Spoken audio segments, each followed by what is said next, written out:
que se intercambie hombre-mujer, hombre-mujer, o mujer-hombre, mujer-hombre. ¿Qué es lo que dice el Partido Socialista, además, en este documento, que a mí me parece también muy interesante?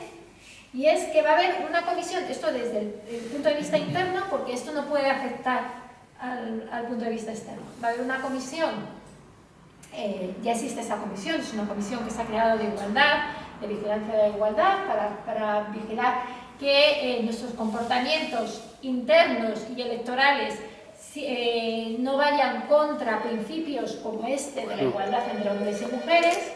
Bueno, pues tenemos esa comisión, y esa comisión también se va a encargar de, a la hora de realizar las listas electorales, pues intentar que la pluralidad y la representación de la sociedad española esté también en nuestras listas. ¿Y a qué me refiero? No puede ser que si uno tiene 52 provincias donde presenta un cabeza de lista, pues en esas 52 provincias estamos hablando pues de unos 50 cabezas de lista hombres y 2 mujeres. No puede ser. Con lo cual, ¿qué es lo que se intentará? Pues lo que se intentó en las últimas elecciones generales, sin tener esa comisión, de una manera más dialogada, pues ahora pues con un funcionamiento un poquito más organizado, decir, hombre, tendremos que ofrecer a la sociedad española lo que existe. Es decir, porque si llegar al 50% así de golpe de cabezas de lista hombres y cabezas de lista mujeres en cada una de las comunidades, pues a lo mejor pues que estemos hablando pues de un 30% de las cabezas de lista que presenta el Partido Socialista Obrero Español a la sociedad española sean mujeres. No sé si os acordáis aquí cuando estuvo María González Veracruz, que también estuvo en el foro de mujer y feminismo y política, que Mercedes ha estado organizando y que yo creo que ha salido bastante bien, y que enhorabuena a Mercedes, así ya aprovecho. Pero es verdad que cuando estuvo ella decía, cuando yo iba por Murcia, ella es diputada por Murcia, el secretario general en aquel momento era Pedro Saura, que también estuvo aquí hablando del modelo de fiscalidad, de cuando hacemos la lista, Pedro Saura era el primero, yo era la segunda. Y sin embargo hubo un momento en el cual se planteó el hecho de que hubiese ese cambio para que hubiese una oferta electoral a la sociedad española que tuviera que ver con lo que es la sociedad española. No puede ser que la política vaya por un lado y la sociedad vaya por otra, por muchos intereses orgánicos internos que muchos tengamos. Al final, o este partido se parece a la sociedad a la que quiere representar, o no tiene sentido. Con lo cual me parece que es una propuesta también bastante valiente, que tendrá sus problemas para ir. Detractores. Exactamente, de hecho ya tiene detractores, ¿no? Porque consideran aquello de no, los candidatos tienen que ser por mérito y capacidad. Si volvemos a lo de siempre, si por mérito y capacidad somos muchos, pero siempre llega el momento en el que por mérito y capacidad siempre están ellos, nunca están ellas. Entonces, cuando pasa al contrario, si algún día llegamos a tener un 90%, pues a lo mejor hay que poner esas candidaturas, a lo mejor hay que poner medidas de discriminación positiva para los hombres, pero no ha pasado eso, no ha llegado ese momento ni de lejos. Con lo cual es una medida que a mí me parece también bastante interesante. Y luego lo que se ha hecho es lo que os he comentado, una traslación de lo que ha sido cada uno de los módulos, incluido el que hay este fin de semana, lo que es la igualdad y la perspectiva de género. ¿Por qué es interesante? Porque la realidad que nos ha hecho esta crisis económica en la que estamos inmersos, la realidad que nos ha hecho ver, es que las mujeres creíamos que teníamos todo hecho, o un porcentaje de objetivos conseguidos, y nos hemos encontrado de pronto que eso era un sueño. Se os ha caído el castillo de naipes, de pronto ha empezado a temblar y ha desaparecido. Y vemos que un gobierno de derechas, en un momento como este de crisis económica, hace una reforma laboral que afecta a todos los trabajadores, es cierto, pero a quien ha afectado muchísimo más es a las mujeres. Es decir, una reforma laboral que abarata el despido hace que aquellas personas que tienen salarios más económicos, más bajos, que son las mujeres, sean mucho más fáciles de despedir. Que aquellas mujeres que tienen contratos más temporales, que aquellas personas que tienen contratos temporales, que en su mayoría son las mujeres, sean más fáciles de despedir. Es una reforma laboral que modifica, o que tiene la capacidad de modificar cláusulas desde el punto de vista de tiempo, de horas y de horarios, que en muchos casos van contra los intereses de la mujer, que también tiene una vida familiar. Y entonces son personas, las mujeres somos personas que estamos afectadas mucho más por la reforma laboral que los hombres. De hecho, el año pasado, en el 2012, el último trimestre fue dramático. Los dos últimos trimestres ya se vio que esa reforma laboral nos está afectando mucho, y fue dramático el número de mujeres desempleadas que la reforma laboral se llevó a finales del 2012, ¿no? Y claro, a eso le sumamos el punto de los recortes, es decir, recortar en educación, recortar en servicios sociales, recortar en sanidad, recortar en actividades de ocio para los niños, en actividades infantiles. Todo eso a lo que está conllevando también es afectar mucho más a las mujeres que a los hombres. Y recortar en el sistema de pensiones, tal como plantea el PP, o está empezando a plantear el PP. Habéis visto ya que hay un informe de expertos y que esa reforma se va a producir en breve.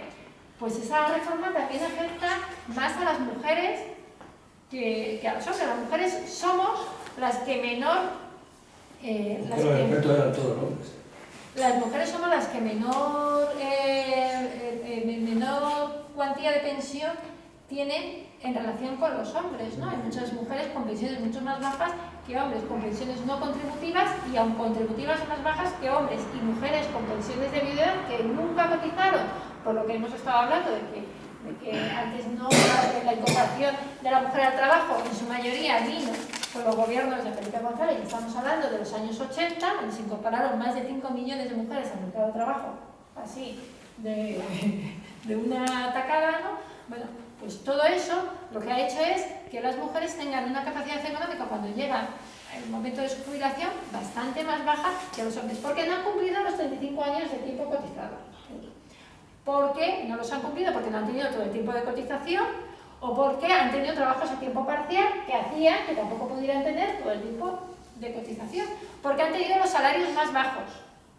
Es decir, a igual trabajo, las mujeres, están constatado anualmente por los sindicatos que hacen sus estadísticas y que hacen una comparativa, están entre un 25 y un 27% económicamente por debajo de su salario del que puede tener un hombre haciendo el mismo trabajo. Porque llega un tiempo en el que te dicen, bueno, te quedas embarazado, en este caso embarazada, pues ahora te coges una excedencia, y el tiempo de excedencia no cotiza. El tiempo de excedencia por maternidad no cotiza, nadie cotiza por ti, estás en tu casa. Solamente la baja sí, pero si te pides una excedencia durante un año, eso no.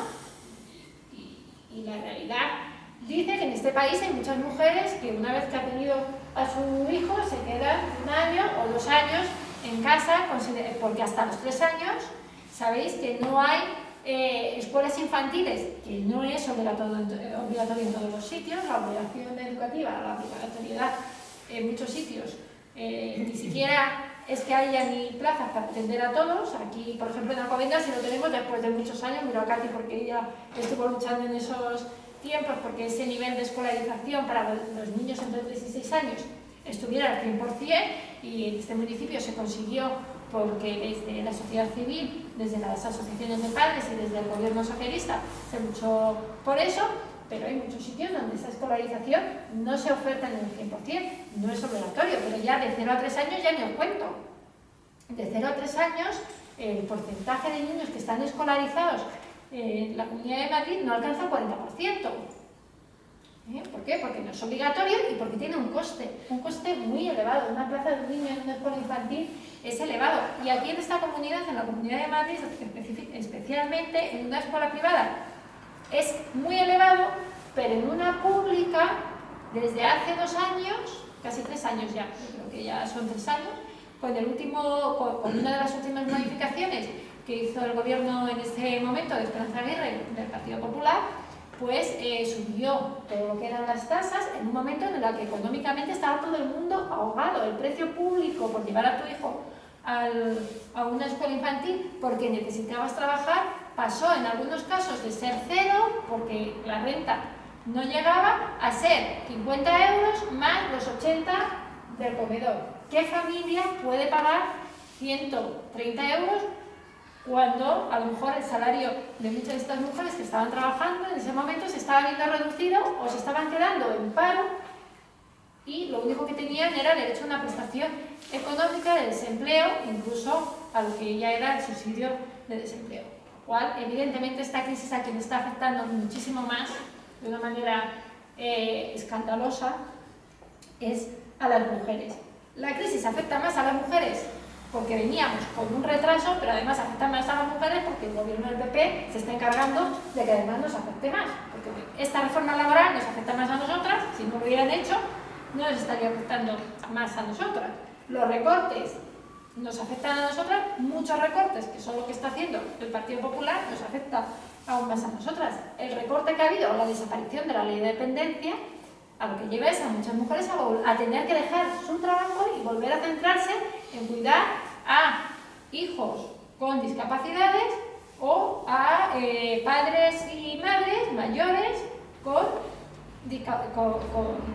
una situación ya pues bastante más perentoria por el tema de la edad y que antes podían tener una cierta ayuda importante con la dependencia. Con lo cual le quitan la ayuda económica o le quitan la plaza que le estaba atendiendo y encima uno tiene que volverse, si tiene trabajo, tiene que volverse a casa. Están haciendo que la mujer vuelva a su casa, ¿no? que es algo contra lo que los socialistas y las socialistas hemos luchado siempre. En cuanto a conciliación, pues lo que hemos hablado, ¿no? ¿Cómo puede uno conciliar si no tiene elementos para poder conciliar su vida familiar y su vida laboral? Uno no puede conciliar si no hay plazas de escuelas infantiles, uno no puede conciliar si los precios públicos se elevan como se están elevando, uno no puede